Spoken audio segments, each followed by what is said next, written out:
Good evening, everyone, and welcome to Transformations Late Night Chronicles with Pam. I am your host, Pam. How is everyone doing this wonderful evening? I hope you had a blessed and wonderful day. I hope you're getting prepared for tonight to get yourself together to lay down to go to bed. I just want to welcome each and every one of you. Put your comments down here as always. Put your likes and shoot up some hearts and some stars and let us know that you are enjoying our Late Night Chronicles with Pam. So I'm just glad to see everybody joining in this evening. I know many of you are out there probably going to see the Black Panther movie, so don't do a spoiler alert. Don't spoil it for those of us who have not seen it yet. We're all collection. I haven't done it in a while. So I wanted to show, I got a new mug.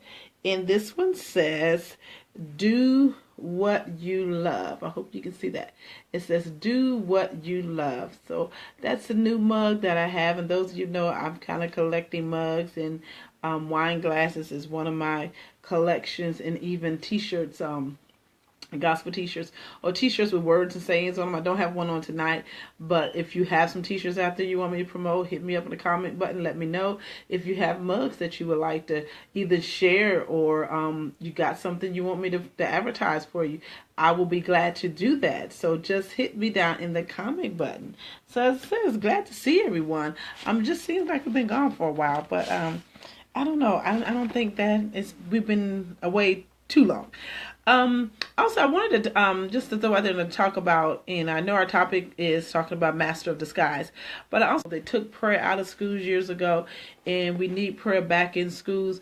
But let's keep our children in prayer. It is so much out there, and once they leave our homes and our presence, we don't know what happens and what goes on. So keep those families out there that are out there that lost their children in the shooting. Let's keep them lifted up in prayer, and just keep our children prayed over as they go out to school every day. It is so much out there that's happening, going on in this country, and I like to just discuss different things and topics and stuff, and we'll probably start doing some of that next month with some of the latest news and events that are going on.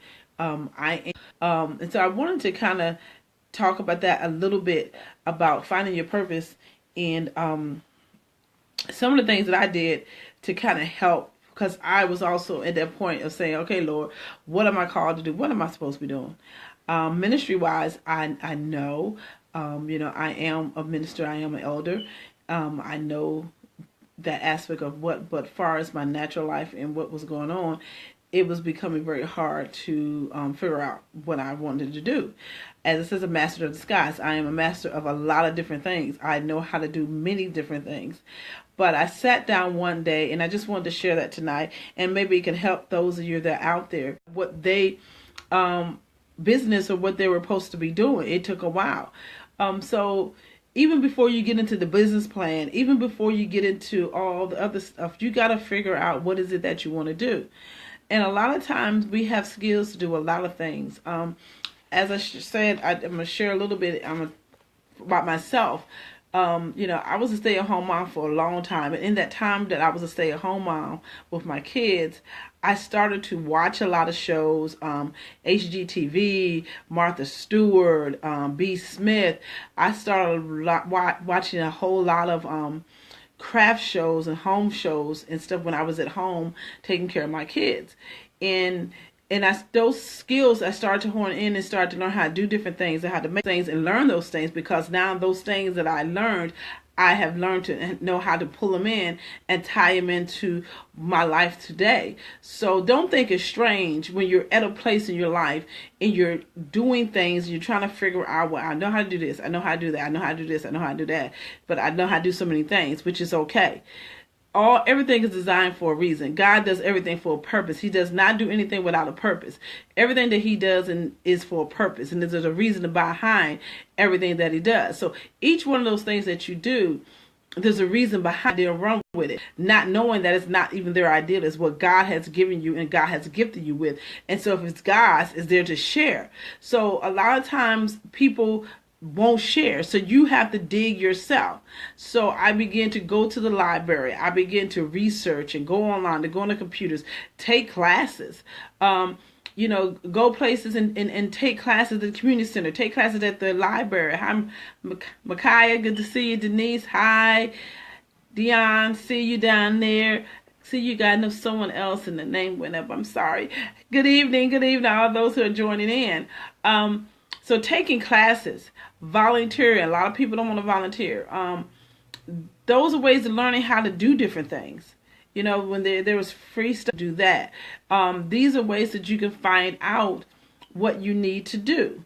And that's where the master of the skies come from, because a lot of you out there, you have so many gifts and talents that within you, you don't know how to pull them out. A lot of times you know how to do stuff and people push them down because it's not their idea and they don't think that you can do it. But you can. God has given it to you for a reason. So a lot of things, like I said, I had to learn a lot of things on my own. But I've taken those things and I've used them throughout my life and throughout my years in different areas. And I pull stuff from each one. And now today I can look back and see why I had to go through those things and learn those things that I did. But instead, you sitting at home, take a list. Hey, Denise, God bless you too. That's my auntie. Make a list and write those things down. Everything that you know how to do. Write it down. And as you're writing it down, you're going to look and see all the things that you know how to do and what they are. One, you're going to see that you know how to do a lot of stuff. Okay? And as I did that, I was able to look at different things as far as even with business. Okay? I've done a lot of business. I've done Mary Kay. I wrote that down. And when I wrote that down, did it work for me or did it not work for me? Why did I stop doing it? What was the good and the bad of it? I wrote that down and I was honest with it. I've done Avon. I wrote that down. Home interior, wrote that down. So I started, we learn how to do a lot of stuff, but there are some things that you really, really enjoy doing. So I had to break that down again. Out of those things, what was the key thing? And as I said, the key thing was working with people and helping people. Each one of those businesses or jobs and things that I did was about helping people, and that's what I enjoyed about doing it. So make your list of everything. Just sit down one day and just get a sheet of paper and make your list of everything that you know how to do, every business that you've thought of doing, even every job that you had. Out of those things, what are the key things that the common denominator in all of them that comes up about you?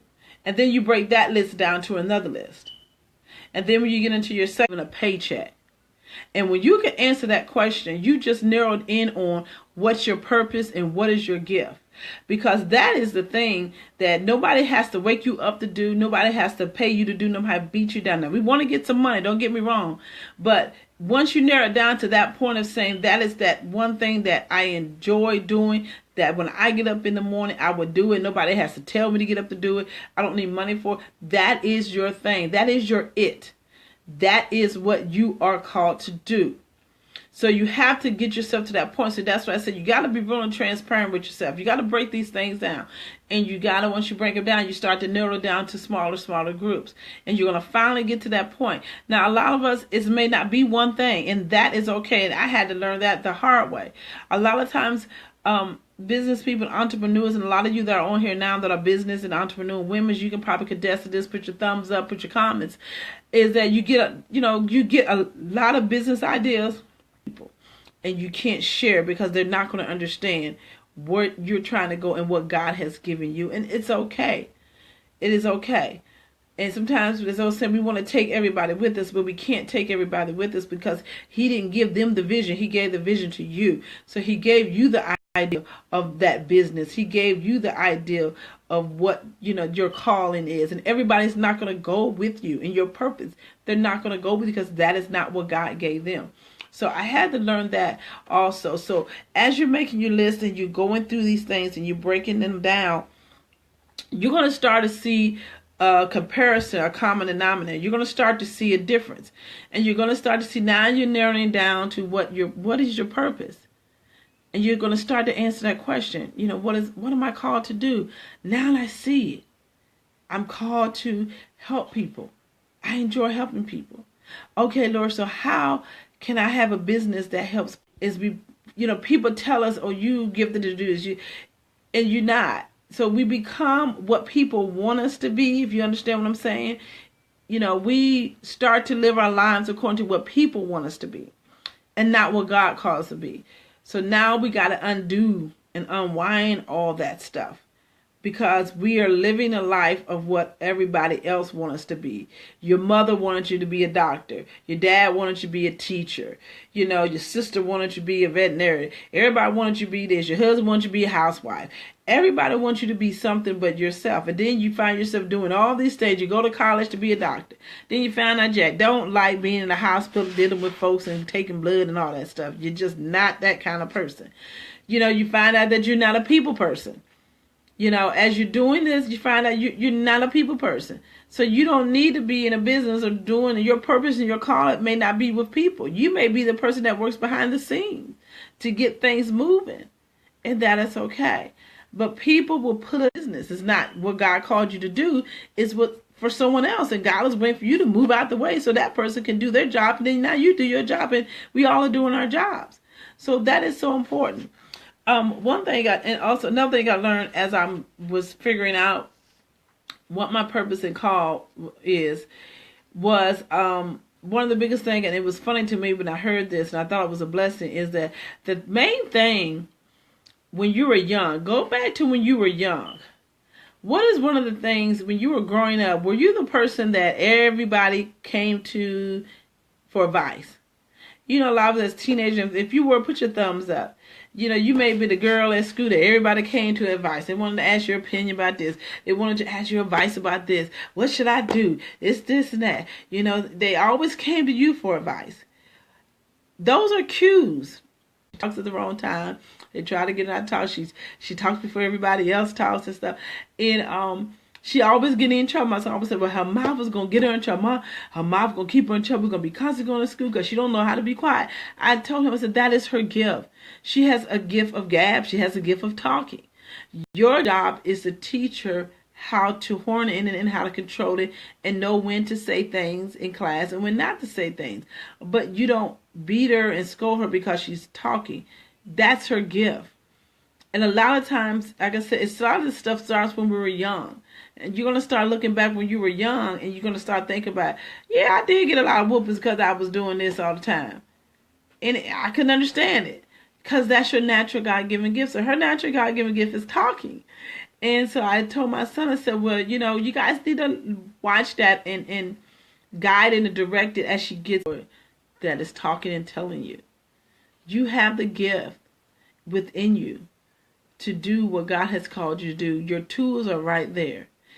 It's just honing in on what God has called you to do. You are a master of many disguises. Most of you have many gifts and many talents. And you can do so many things. And if you want to narrow it down to one thing, take all those things and begin to break them down of the gifts and talents that you really, really enjoy doing no matter what, that no one has to tell you or make you do. If it's writing, and when you were young and you were the one that wrote the best essays and you always got good grades in writing, and you could be that next writer. You could be the next, I could be doing so much. You got a lot of guys out there who are excellent working on cars. I know a young man now, one of my son's friends, he's about 20, I think he said 21. Never been to college, but he can work on a car just as good as a mechanic who's been to school. And we're constantly telling him, you need to go to school. You do well. Get yourself in someone's school and get educated. And his biggest thing is his attention span. He's like, I can't sit still that long. I'm like, that doesn't matter. There's online classes.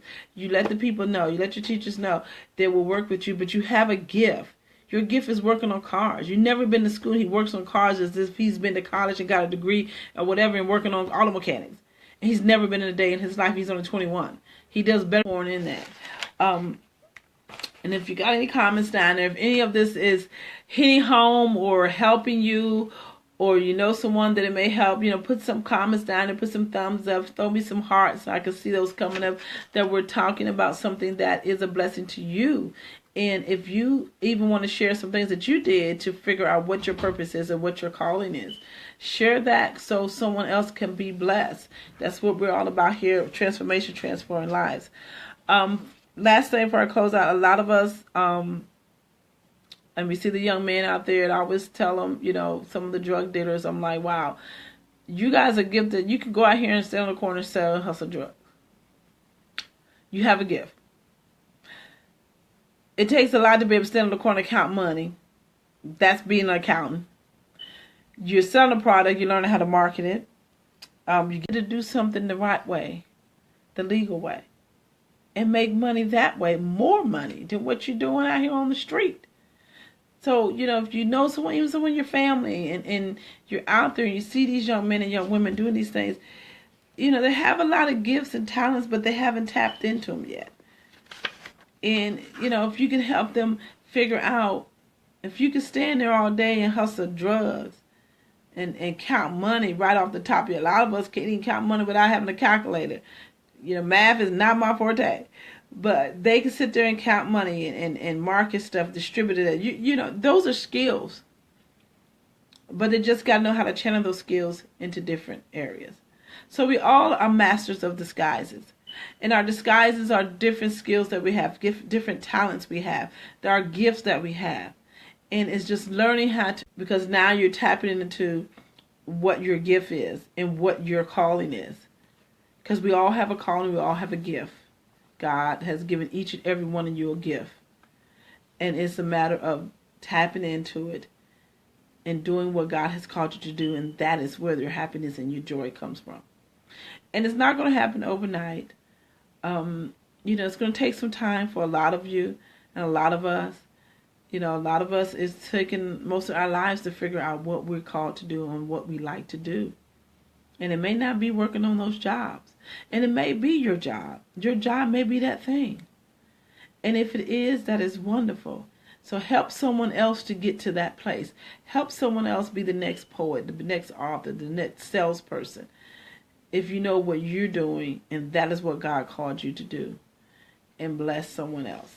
So I think next month, before we close out, next month we're going to be talking about women entrepreneurs. So if I got some entrepreneur women on here, post what your business is, give me a little bio so we can talk about your business next month and support you and lift you up. And we're going to be talking about similar to a little bit of tonight, but how to tap into those things for us when it's coming to businesses.